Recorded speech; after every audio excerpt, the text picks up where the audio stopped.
So, yeah, I actually want to get right into this thing. Can you give us a little bit about your work with emergent light? Like, what exactly do you do? What exactly is that about? Okay. Well, I'm a teacher of the Esoteric Philosophy, which is got other names. It's been called the Perennial Philosophy. It's also been called the Ageless Wisdom. And I've been teaching it for nearly 30 years. I teach in many countries.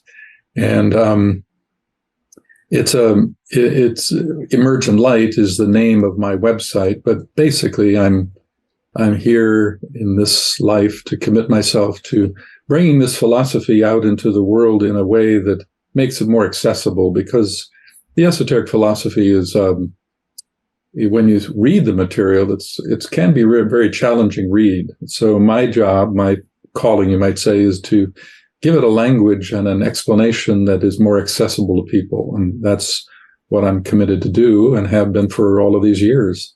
Um, and like I say, I'm a teacher of this philosophy in a number of countries, and I do a lot of webinars and so forth, either independently through my website or sometimes through the Theosophical Society itself.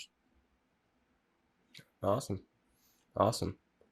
So how did you get on this wavelength? How did you know that this is your thing? This is what you were supposed to do in life? Well, that's a good question. Actually, my spiritual quest began a long time ago when I was a teenager. I think it was about 16 years old, and at that time, I wanted to learn. I learned about meditation, and I thought, gosh, that sounds like an interesting thing to do. I think I'll learn that. So I decided to study and learn about meditation, particularly transcendental meditation in those days.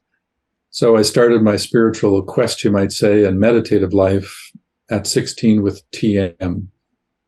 Then, as I got into my 20s, I started to look at other things as well.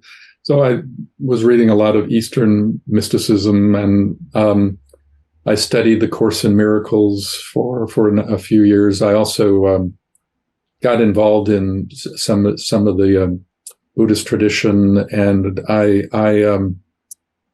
I stumbled quite by accident. I stumbled into the work of Alice Bailey, and once I found that body of work, which is you might say, a branch of Theosophy, I was captured by it, because somehow for me, when I found that body of work in my 20s, it was more than just discovering something that was interesting. Somehow it was feeling like I knew this, or I was familiar with this, or somehow there was a resonance with me that goes beyond just, isn't that interesting? So I really realized how important it was. Little did I know that that would be a pivotal point in my life, and I would eventually, years and years later, find myself actually fully teaching it. Because in those days, though I was spiritually oriented, my work wasn't that way. I was in the business world. I have a degree in business. I have a degree in psychology. And for a long time, I was just working for corporations in various positions. But once and sort of studying the Alice Bailey writings behind the scenes, and then an opportunity came for me to start to do a little teaching. And once I discovered that, then I discovered that teaching was really something that I felt very comfortable with, quite good at, and decided, wouldn't it be nice to not just teach within the business world, but maybe teach this philosophy to the public? And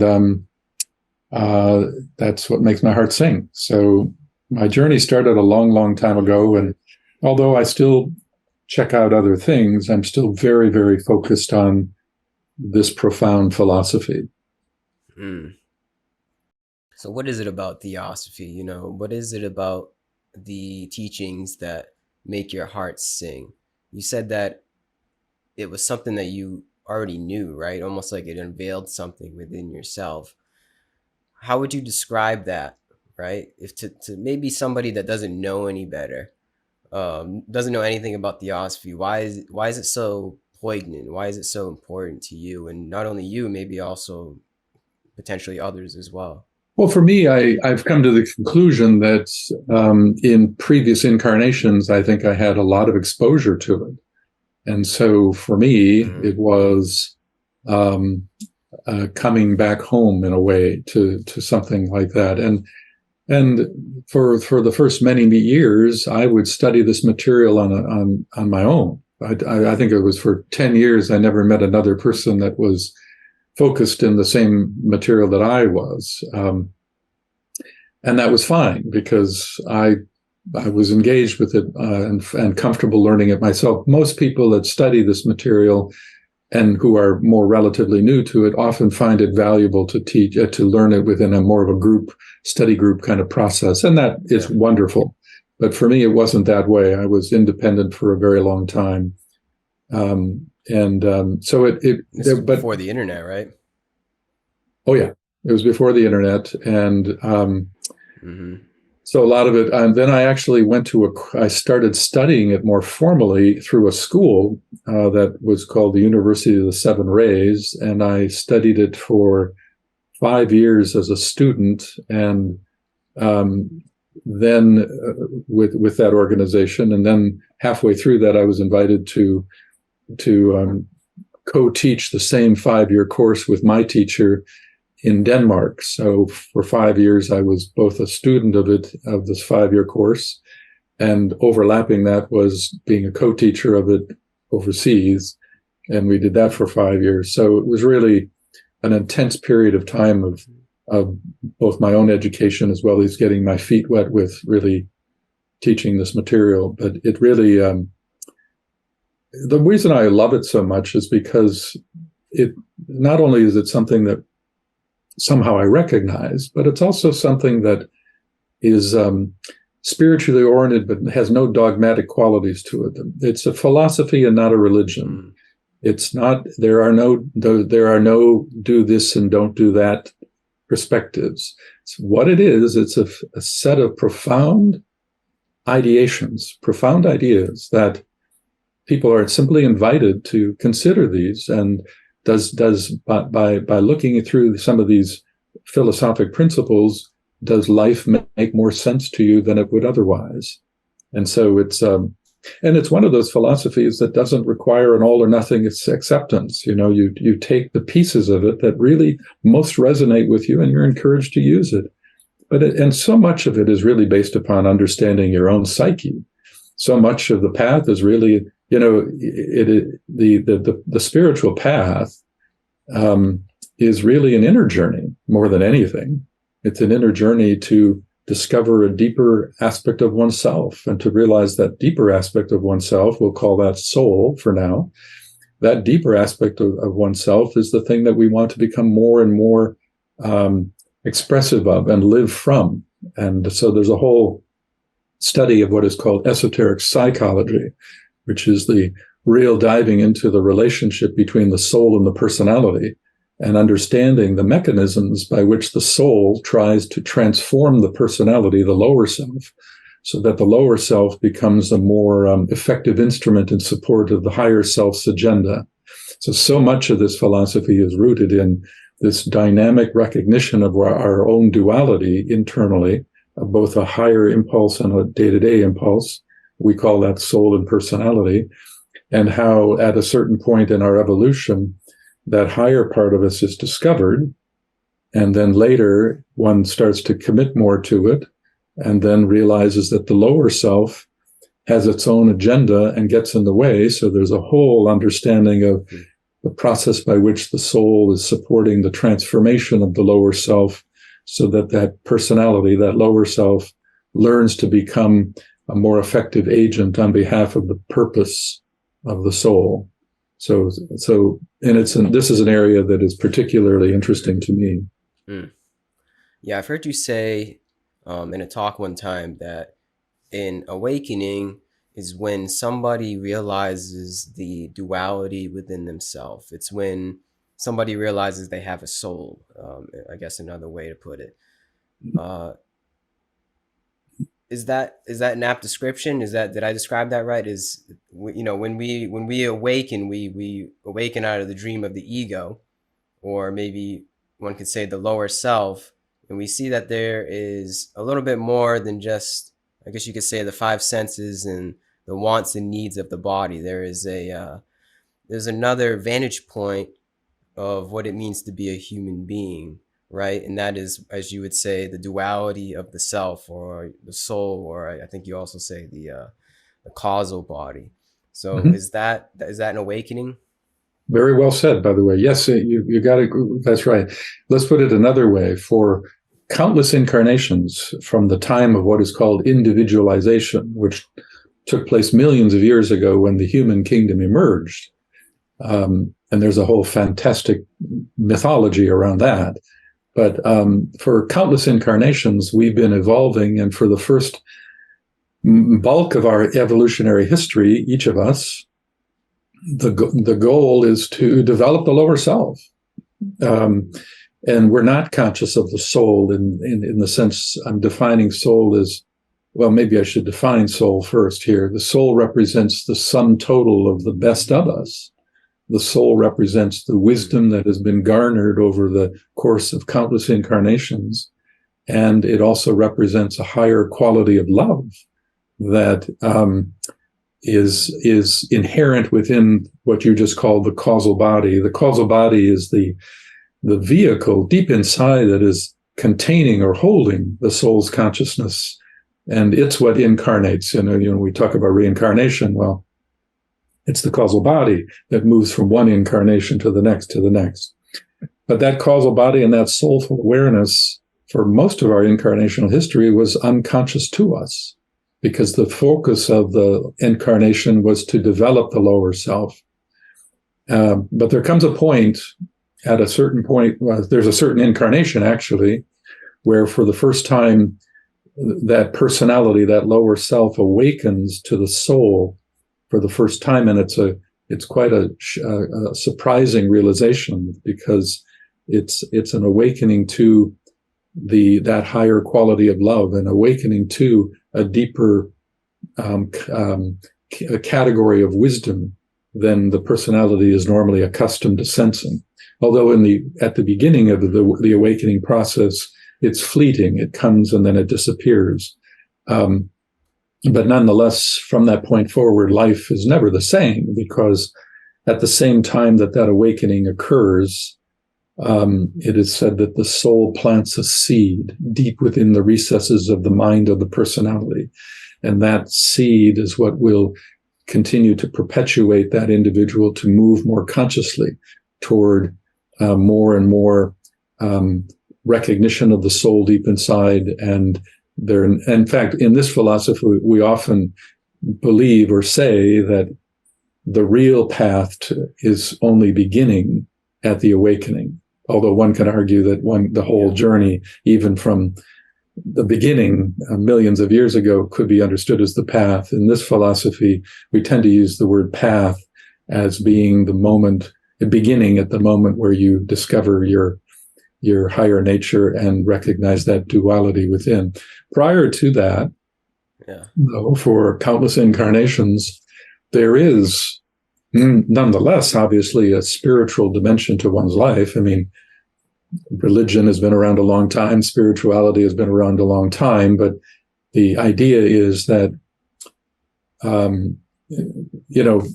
for centuries and centuries and countless incarnations before the awakening, a person looks at death and sees a carcass, and the lower self looks at that and says, "Oh, that doesn't look good." And so it looks for something in the cultural context that it lives to find remedy to that, what Freud would call an existential dilemma.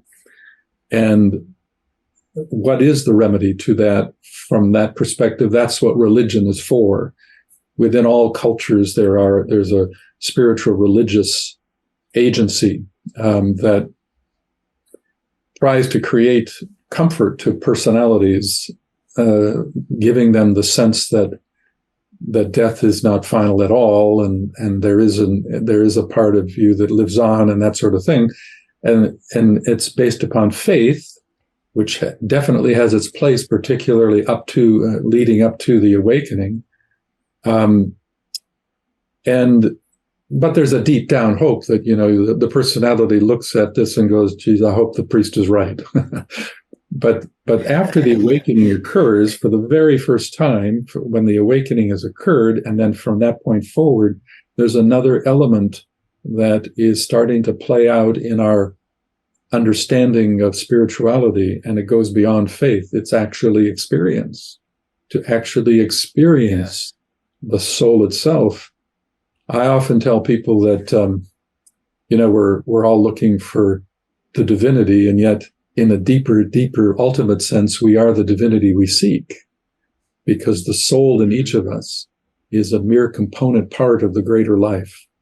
So it's rooted in a principle called Hylozoism, which I'd be happy to share with you if you'd like to learn about that. But hopefully what I've just said gives you an idea of what I mean by the awakening. Yeah, that was very well described. Thank you for that. But can you actually describe the Hylozoism? I've never heard of that before. Well, the Hylozoism is one of the most important principles in this philosophy, and it's sometimes called the Hylozoistic principle. And really, Gary, there are two definitions of it that I can share with you. And to really understand it, I have to take us to the big picture of sort of creation itself to understand it. So I'm ready. to begin, realize that this philosophy says that in the ultimate sense, there's really only one thing, one living principle, one being, this one life force. Some people call that God. Other people call it Brahma. Other people call it universal intelligence. Call it what you like. But that one life, and that's what we often call it in this philosophy, the one life. That one life, for reasons we could not even come close to fathoming, we don't have the ability to understand the reasoning behind this, but that one life appears to be manifesting in and as cosmos. It's the one becoming the many. So unlike the Western theological systems of the Abrahamic religions of Christianity, Islam, and Judaism, those religions particularly have a strong emphasis on the idea that there's a God out there and there's creation. And so it's God and creation is the mindset. Whereas esotericism and in Eastern systems, it's not God and creation, it's God as creation. And God as creation is a whole different paradigm of understanding oneself and one's relationship to the greater life. And it's the awakening to the ultimate truth that you are the divinity you seek. Because on the deepest level, each of us is a spark of life arising from that one flame, so to speak. So with that in mind, let me try to now explain what I mean by Hylozoism, okay? So the first definition of Hylozoism can be understood as it represents this notion that there's no such thing as inorganic anything. Because if it really is one life manifesting in and as cosmos, the one becoming the many, so this life force is throughout the whole thing, then if it's all one life in manifestation, then how could anything escape the embrace of that singularity of livingness? So even the stones you walk on are teeming with life if we could understand what life is. But the challenge we have is that science today, which is, I'm a big fan of science, don't get me wrong, but science has a very, very narrow definition of what life is. Science definition of life is, they say that life has to reproduce itself. Life has to consume resources. Life has to expel waste. Life has to demonstrate a metabolism. But those are fairly arbitrary and none of them are relevant because there's a difference between life and form. What they're talking about is not life, but they're talking about life as recognized as the animating principle underlying form. That's the deeper truth. So anyway, so there's no such thing as inorganic anything, and the idea that we have this is alive and this is not, that thinking is um, um, that thinking is in an esoteric sense um, incorrect. But the second definition of Hylozoism, I think, is even more important, Gary, because it basically says this, that every unit of life is a cell that is nested within a larger category of life. So, for instance, I often use this example with groups. If I take a cell that's in my hand, that cell is considered a living entity. It's a unit of consciousness, infinitesimal, no question, but it has its own minute intelligence. And yet, it's just a cell within a larger being. And in this case, that larger being is me. And you and I are cells within a larger entity as well. And that entity is called humanity. And from an esoteric point of view, humanity as a whole is one entity.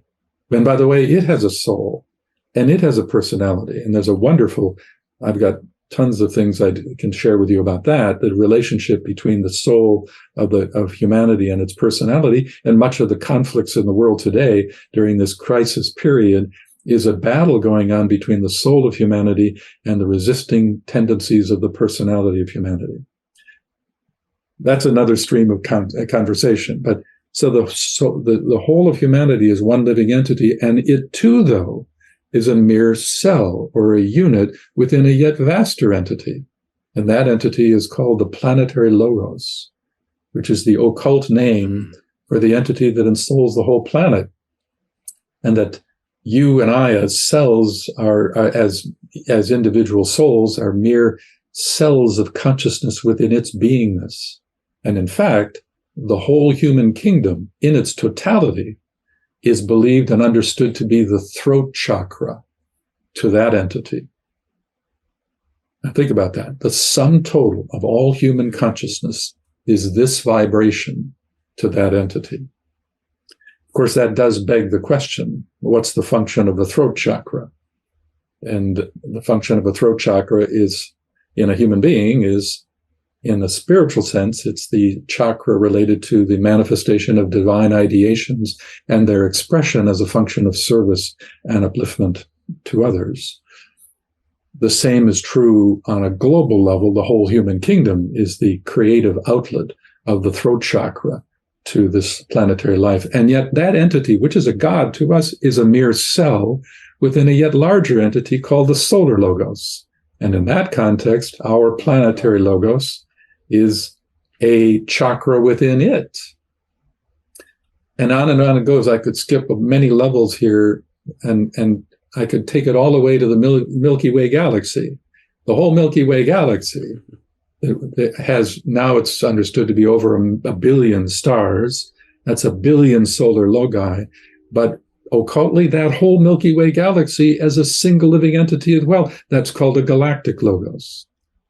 And now we even know that there are millions of galaxies. So I always say that when a person going, the layers upon layers. Oh yeah. And so, but what it really means is when you meet somebody that says, I meditated and I reached ultimate cosmic consciousness, all I can say is turn and run.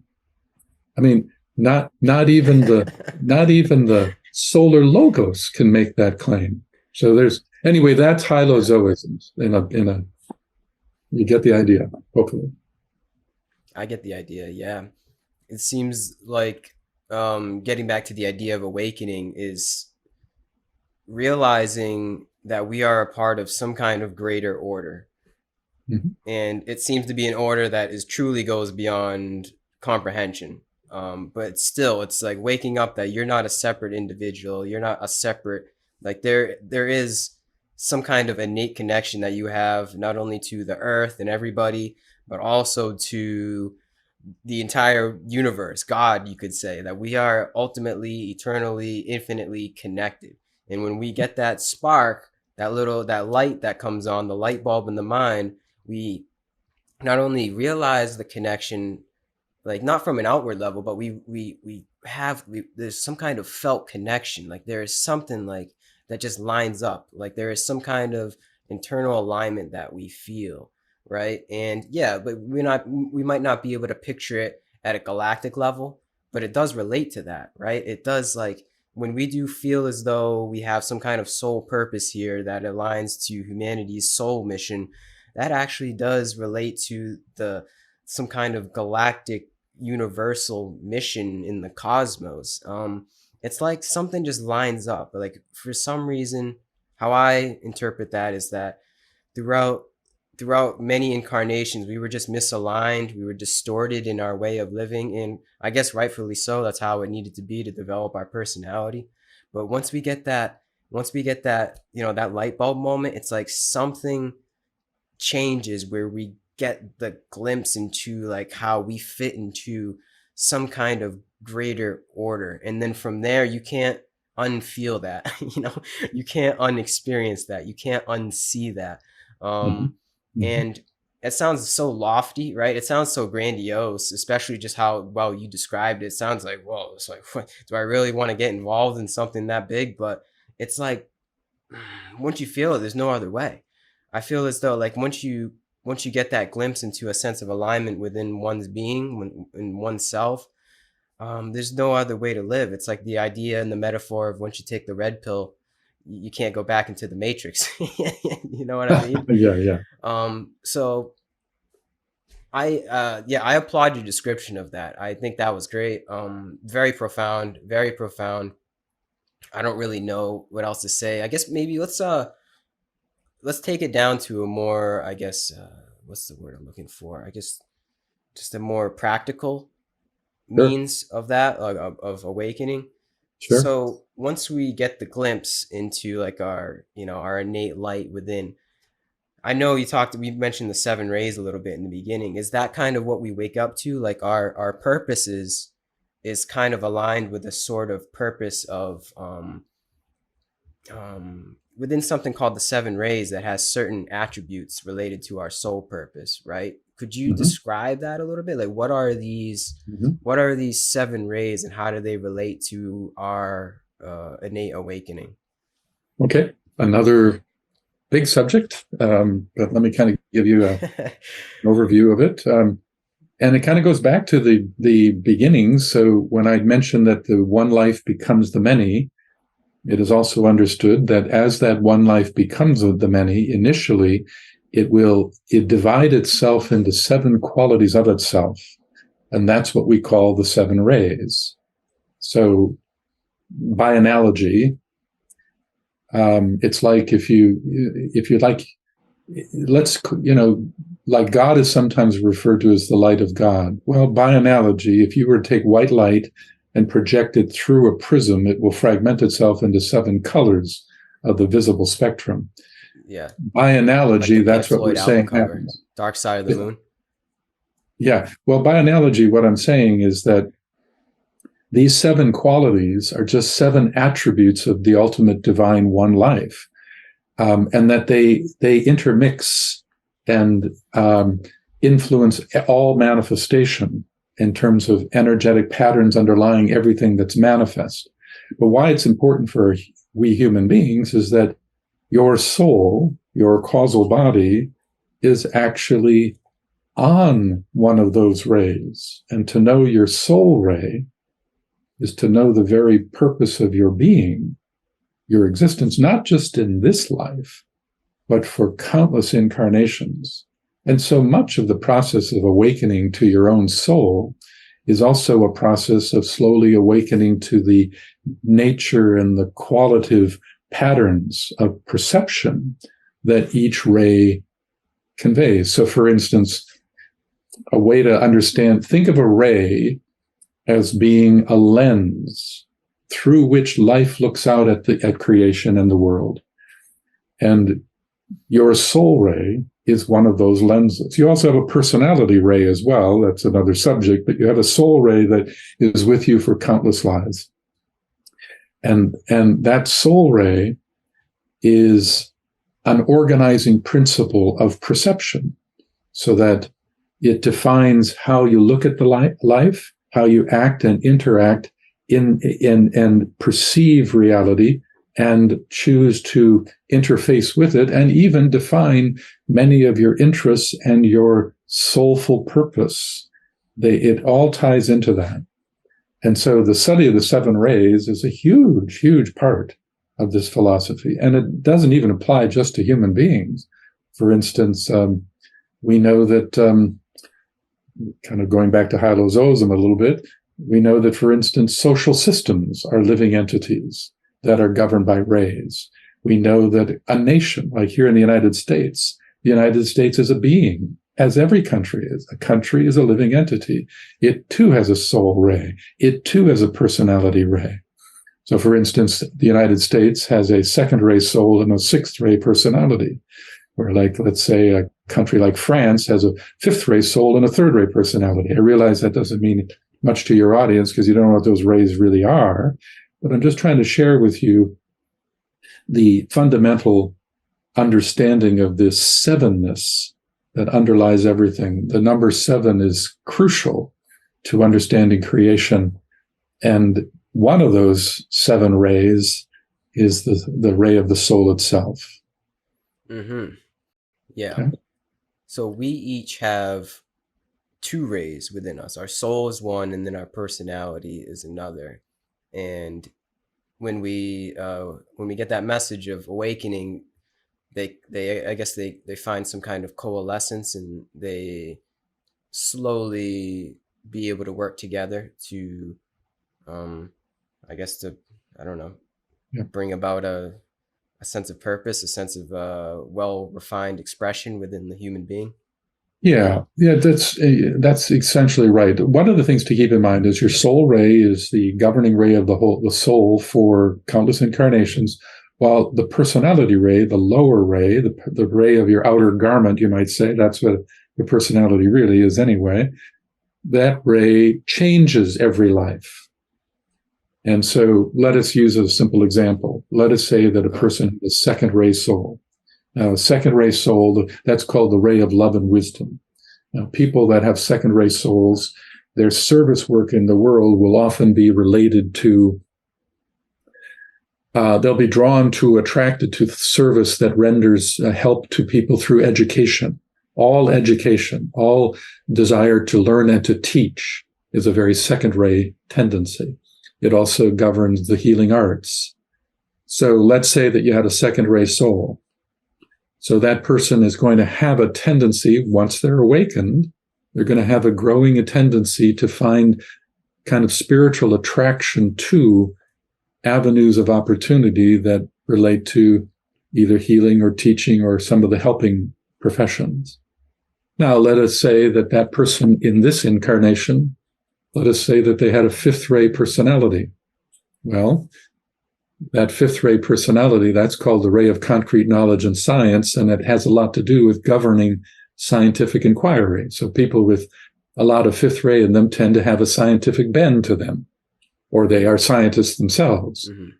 Well, so if I have a second ray soul, so I'm inclined to education, but a fifth ray personality, it might, one of the ways that might manifest as an attraction to being a teacher of science, you see, or alternatively, if you had a second ray soul and let us say a fourth ray personality, that has a lot to do with the arts and culture.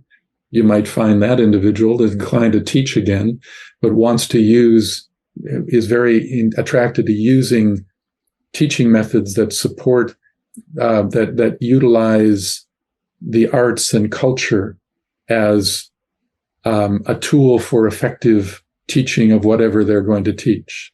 So there's a whole discussion of this. Is a very brief introduction for you, but I hope that gives you a sense of the dynamics between the soul and personality ray. And the further you are on the path, the more that personality ray learns to cooperate with that soul ray.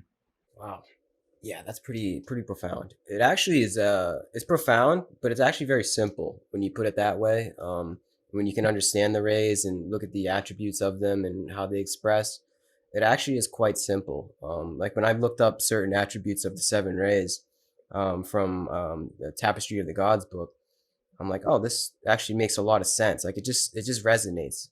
Um, the thing that like didn't make sense for me though, it's like I feel as though I have a little bit of everything. Like, is that true? Like, I feel as though that we have. I mean, personally speaking, I feel as though like out of all the seven rays, I have attributes of all seven. But you're saying that there's one, maybe two that are more predominant in a being. Uh, you Yeah. know what I mean? Yeah. Let me, before answering that, let me just say, when you mentioned Tapestry of the Gods, I'm impressed that you've read that. That is a fantastic piece of work. The author of that was my teacher, Michael Robbins. And Michael, I mentioned earlier in my past where I told you that I was a student and then it was a co-teacher. Well, I was co-teaching with that man, Michael Robbins. So you Yeah, he picked just up passed last year, right, or 2 years he ago. just passed. He just passed a little over a year ago. Yeah, yeah. Anyway, R.I.P. so now to your question though is that um, indeed you are all the rays in a certain sense, because how to put this, because the rays are pervasive, um, they also come through the astrological department of your life. So for instance, every sign of the zodiac is an energy system, a living energy system, and the background vibration to every sign of the zodiac is going to be rheological. Um, so there are seven rays, and there are 12 signs, and there are certain signs that carry just fundamentally, as its essence, carries one ray. Many signs carry two, and a couple of them carry three. And then the planets in our solar system are also understood as living entities, just like the Earth is. They too have a soul ray. They too have a personality ray. And so the ray of the planet is also playing out. And let's say, for instance, let's say that let's say you don't have any sixth ray in you. The sixth ray is the ray of idealism and devotion. Now, let's say that no part of your constitution is sixth ray, but you do have in your own chart, there are two planets that carry the sixth ray. One is Mars and the other is Neptune. Well, those planets are somewhere in your chart. Therefore, those planets and their energetic systems will have some influence in the shaping of your perception. So you are quite right, Gary. In the big picture, you are all of the rays. But having said that, the deeper, more essential beingness of you, as a soul anyway, is actually housed within one of those rays, and another one is housed as your personality for this incarnation only. And those are the two most important that we want to look for in our development. Uh-huh. But that doesn't take away from the truth of what you're saying, is that these other rays seem to be playing out as well, both in terms of their positive nature as well as their negative nature. Because when you study the rays, Gary, it's just as important to understand what we call the glamours of the rays, as opposed to just their rightful expression. Glamour in this philosophy is a word that means distortions. So these rays play out through us through the astrology, or they're coming through us more directly as our solar personality ray. But because our lower self has imperfections in it, distorted patterns, we have more purification to do in our lower self. Some of these ray tendencies tend to get twisted a little bit. And many times when you study the glamours of the rays, there are many cases where you can actually recognize a ray more clearly through its glamour in your life than through its purity. Mm-hmm. So there's that whole dimension of the study of it as well. Mm. Yeah, I've heard you say in a talk, the refinement process is really when the lower self starts looking up and the higher self starts looking down. I think I said it right. Do you know what I'm talking about? Do you know that line? Absolutely. Absolutely. There's a point when you have the awakening that we spoke about earlier. that's the point for the first time it initiates what is called the beginning of the downward gazing soul, the downward gazing soul. Yeah. Now, when you have a downward gazing soul and an upward yearning personality, that's when the magic begins. That's when the real evolution of your spiritual consciousness begins, because the lower self, its destiny is to become the cooperative outer garment that the soul uses to make a difference in the world as a function of service. And so when we say an upward yearning personality, we're really saying that the three parts of the personality, the physical, the emotional, mental, have an attitudinal orientation toward a spiritual conviction. And so there's an inward search from the personality and a downward gaze from the soul. And when they meet subtly internally, that's where the magic is. And in fact, that's where also creative work begins. One of the subjects of this philosophy is the subject of creative magic. And it requires that you have a downward gazing soul and an upward yearning personality. So you explained it actually pretty well. So if we could say, like, where does this lead to in somebody once they figure out how the personality and the soul intermingle and they become more refined? Does it lead to more of a service orientation within someone's being, like a way where somebody becomes just more, I guess you could say, refined, yes, but also useful in their refinement in how they act as a human being here? Like they just become, I guess, more loving, more compassionate, and more useful. Yeah. I mean, all of those things you say are very true, and service is the key. Indeed, it is said that the soul is governed by a variety of laws, and the causal body is defined by a variety of laws. The third law is called the law of service. Every human soul ultimately wants to express itself through that personality. It wants to do that without the personality getting in the way, and there's the challenge. And in so doing, it wants to make an uplifting contribution to something beyond itself, and that's service. And the more that personality is being transformed and purified and upward yearning, the more successful that will be, and the more soul personality fusion that will arise over time. And that's part of this journey. It's not just that you have a soul ray and a personality ray. It's slowly that soul ray is trying to infuse itself into that personality ray, which leads to the impulse to serve, which leads to a higher recognition of love, which leads to a more easily accessible understanding of one's own inner wisdom, which is what the causal body is holding for us. So, and then what colors that and gives it qualitative differences between people on the path is their rheological nature between those two parts of themselves. So, but service is the key, and particularly now, because humanity is going through a huge transition. It's both an astrological transition from the age of Pisces to the age of Aquarius, but it's also going through a rheological transition from a sixth ray age to a seventh ray age. So when we study the rays, we just don't study it in terms of what's my soul ray, what's my personality ray. That's important. But there are huge patterns of unfolding ray tendencies. And right now, this sixth ray is yielding, and the seventh ray is coming in to be the next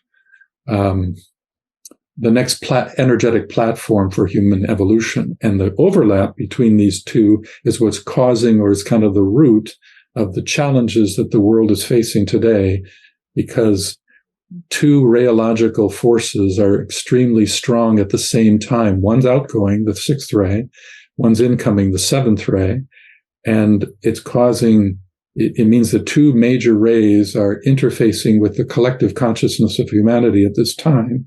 And that's leading to more and more polarizations attitudinally by people in the masses. And therefore, your ability, my ability, our ability, of all of us on the path, is you're needed now more than ever to bring that rheological wisdom that we each have, that love that we each have, that understanding of life that we each have. Right now, you're needed more than ever as a function of service to humanity's upliftment. Yeah, well said. Wow, it's very true. I feel as though once you kind of get that glimpse, you get that light bulb moment, it becomes almost obligatory. Like the service just kind of flows. And in that service, I find a sense of less inertia to the seeming chaoticness of life and the drama of life and anything that happens in our lives. To always come back to that service orientation, to me, is some kind of semblance of, yeah, like there's something like, yeah, this is right. It just feels right. I don't know how else to explain it. Like becoming the servant feels just innately human. I don't know how else to explain it. Like it just feels right. So I think not only is it like needed for humanity at this point, I think it's also just needed for our individual sanity, to That's just right. to have a little more selflessness in our life. It feels good, even if it's just in the little moments, holding the door for somebody at the store or something. I feel as though in those little moments, it just makes life a little bit more conducive to find peace. I don't know. I don't know how else to explain it. But yeah, you mentioned we're going from a sixth ray to seventh ray. So sixth is, from what I understand, that's devotion, right? It's like loving devotion. Yeah, idealism and devotion, and it look, idealism and devotion. Okay. What I'm saying about these rheological ages is that although the seven rays are present for all of us all the time, in the bigger picture, way beyond the human, larger trends of our certain rays are collectively more accented at certain periods of history and others less so. And it happens that we are in a big transition. The hundreds and hundreds of years these cycles last, we're given to understand that the sixth ray cycle began its exit in the year 1625. And we think that it probably has another 50 or 100 years before it's pulled back as far as it'll pull back. Whereas the seventh ray began to become surging forward in the year 1675. And so it's picking up speed. And right now, collectively, it's about 50-50 in terms of the presence of those energetic patterns. And hence the polarity is greatest right now, and the tension between these two, because they're totally different organizing principles of consciousness. You see, the sixth ray was the ray of idealism and devotion, and it's the energetic ray that led to the rise of theology. In fact, even today, all religions are ruled by the sixth ray, because the sixth ray is filled with love, but it emphasizes love as idealism and love as devotion to something. And if you look at all world religions, they all have a set of ideals as their core and a strong tendency to devote to something. Could be devote to a guru, devote to a savior, devote to a text, whatever it is. And that has been operative for a little over 2,000 years as a primary theme. And the advent of the Piscean age, which is a sixth ray sign, by the way, inaugurated by the Master Jesus, was the sounding of that note for the sixth ray. That's why the sixth ray has also been called the ray of the saving force. It tends to create a kind of rescue energy in a person. People that have a lot of sixth ray in them are often people that very sensitive to suffering in the world and seeing where people are falling through the cracks because of the imperfections of society. And yet no one really can be left behind because we're all one anyway. So a lot of sixth ray people are committed to helping people that are really down and out. So, for instance, the sixth ray rules social work as an example. That's because there's a rescue vibration to it. This is why Christianity took on the note, a sixth ray note, naturally, but it also emphasized Jesus as the savior, the rescue energy. That's now 2,000 years, and it's done its work. But now it's retreating, and a seventh ray emphasis is trying to emerge. And the seventh ray is called the ray of ceremonial order and magic, and it has a lot to do with grounding it. Seventh ray is all about bringing spiritual principles and truths that we sense within us into tangible outer form. And so it's called the ray of the practical mystic, while the sixth ray is called the ray of the mystic. That actually makes a lot of sense. Yeah, it's like this. We had to get through the sixth ray to learn the ideals of servitude first, of love and devotion, and now comes into a sense of practicality within everyone's life. So we are all becoming, it seems to be, we're all becoming the mystic or the shaman in that way. It seems like, to me, correct me if I'm wrong, like seventh ray it's like we're devoting that energy that maybe we put a little bit too much outwardly toward an outward idol, and redirecting it back into a sense of an inward idol. And then from that, we become the servant. Yeah, yeah. And it's to make it real. See, I don't know if you're familiar with the 7 planes of consciousness, but the 7th plane is the plane of the physical.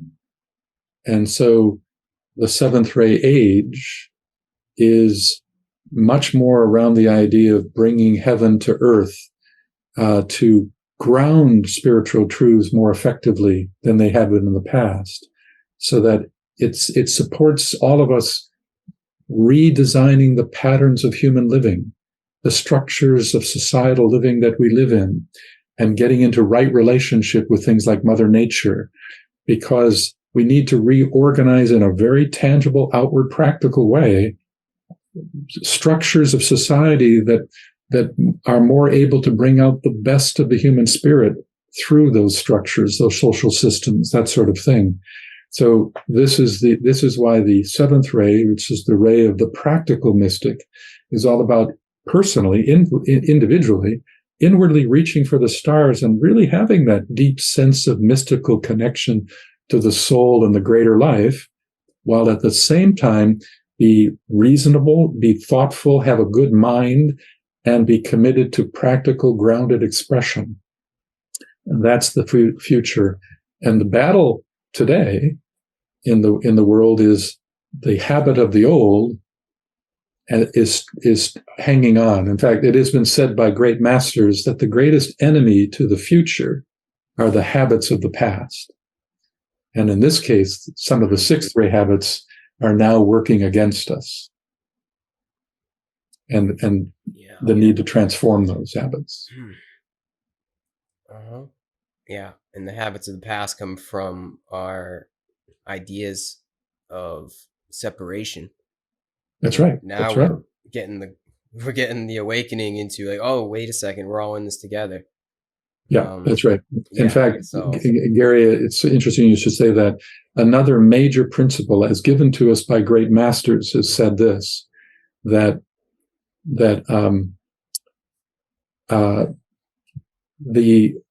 another great obstacle to humanity's future is something called the heresy of separateness. The heresy of separateness. Heresy. And that's really the story, because, we have 3 parts to us. There's your personality, there's the soul, and that's what we're trying to lift our consciousness to become more related to the soul. But there's actually something beyond the soul itself, and that's called the monad, pure spirit, pure being, unconscious to us. But that's where a master lives. A master holds him or herself at that level with full enlightenment.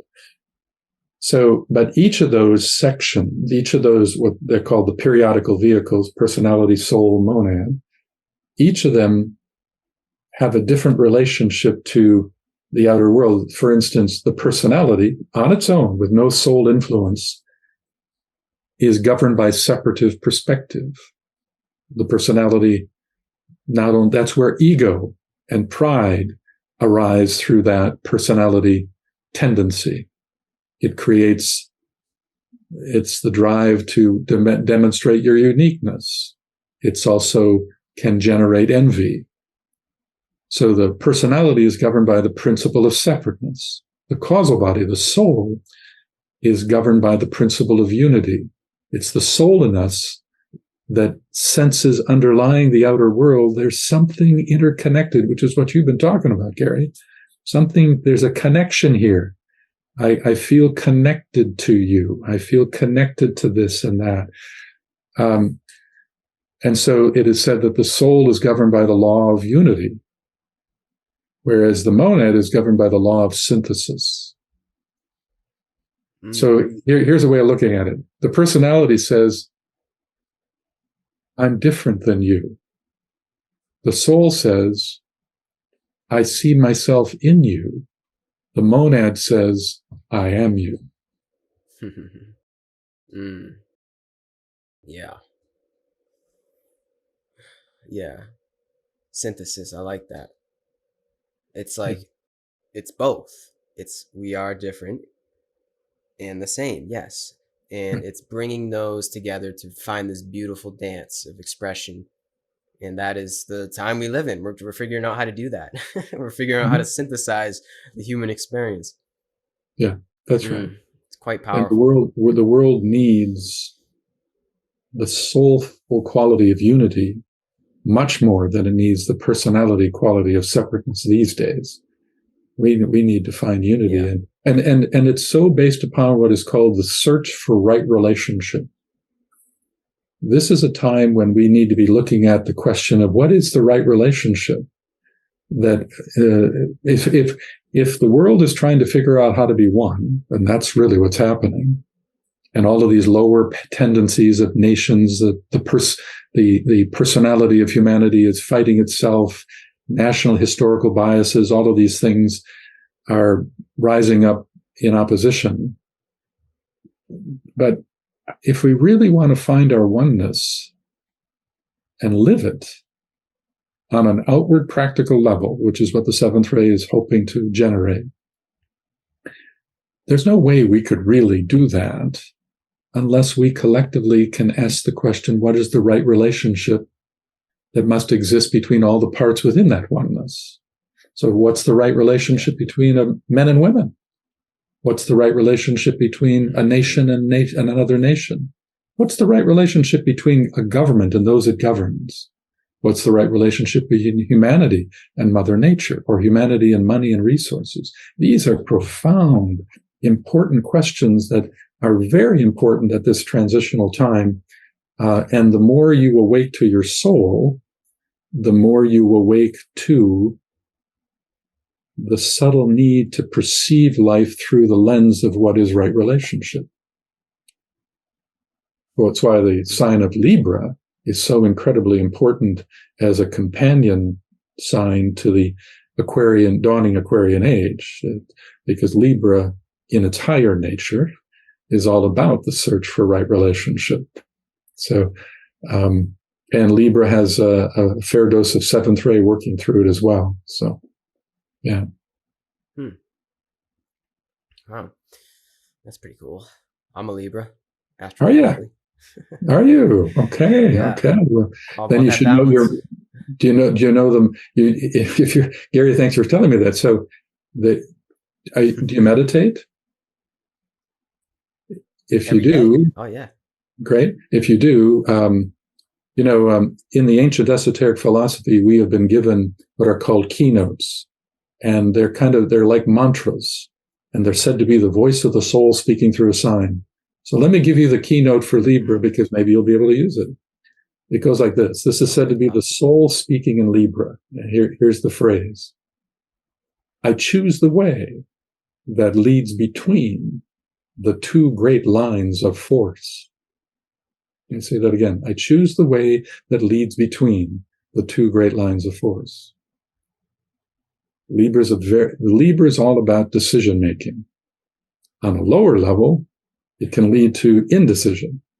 Because you see two sides of an issue, say that's right. Well, wait a minute, the opposite is right. But wait a minute. So it can lead to a kind of paralysis through analysis. But on a higher level, it's about right choice and the noble middle path.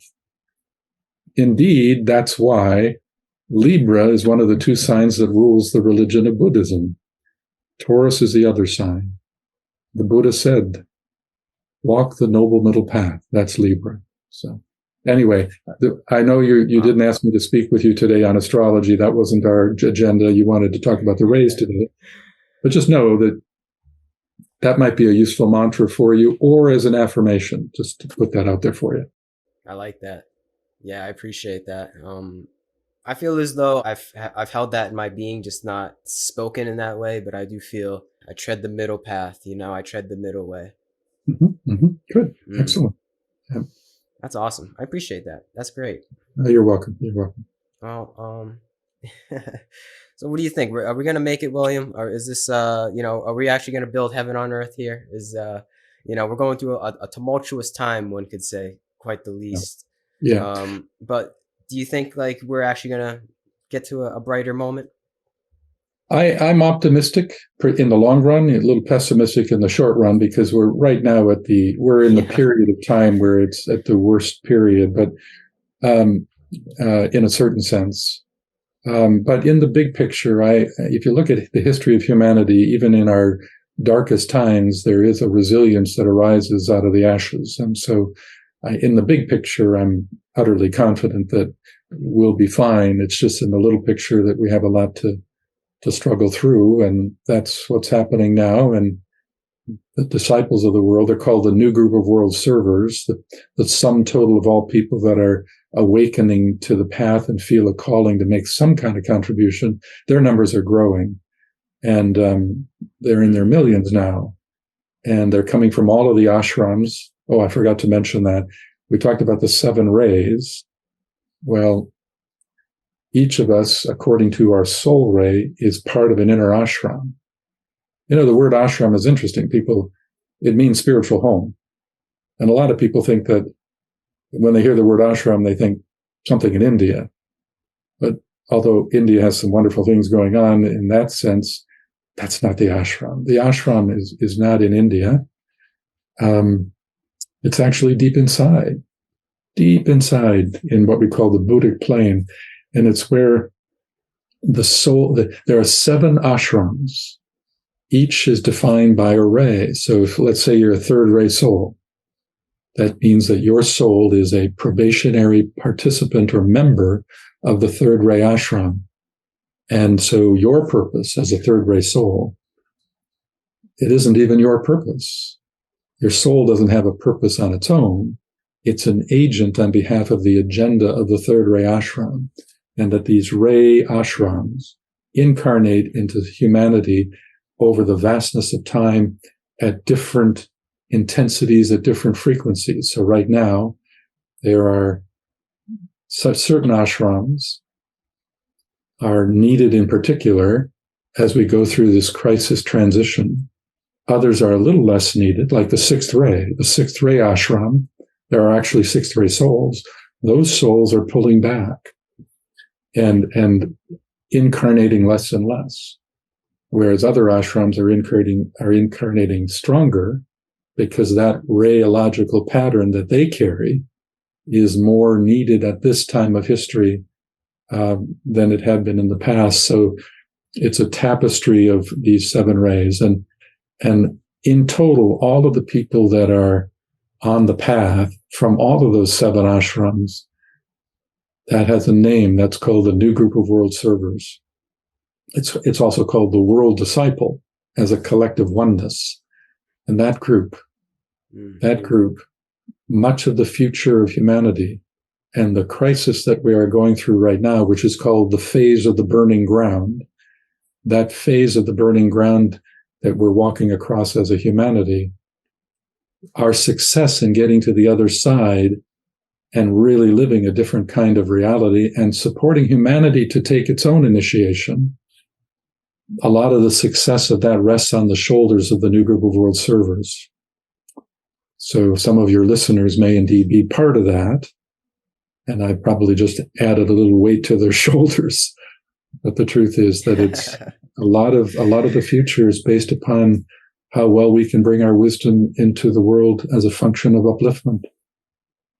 Yeah. Yeah. Yeah. Amen to that. On that note, we can probably wrap this thing up, to be honest with you.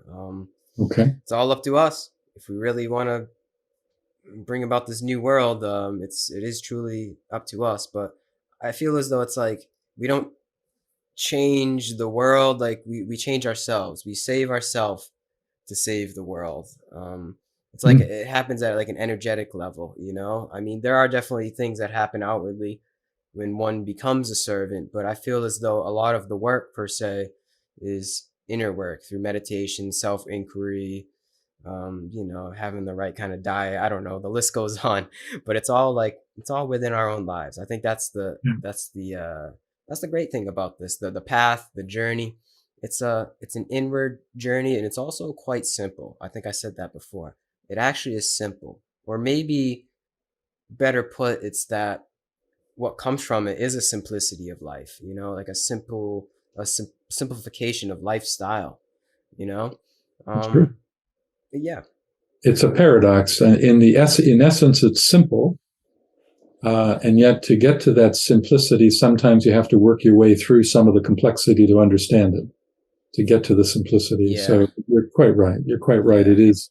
There are very fundamental, simple principles that are at the core of it all. So yeah, yeah. Well, thank you for inviting me. I appreciate having the opportunity to speak to you and your audience, and I do wish you well in your work also. Same to you, William. I appreciate your time, effort, and wisdom that you brought to this talk. This was definitely a very, very different talk than I usually have. I mean, the truth is the truth, and it all relates in one way or the other. But the seven rays and stuff like that, I've never talked to anybody about that. So this was awesome to me. Yeah. Yeah, but yeah, I appreciate anybody that listened this long. I thank you again, William. Keep doing your thing. Wish you all the best. Okay. Thank you so much.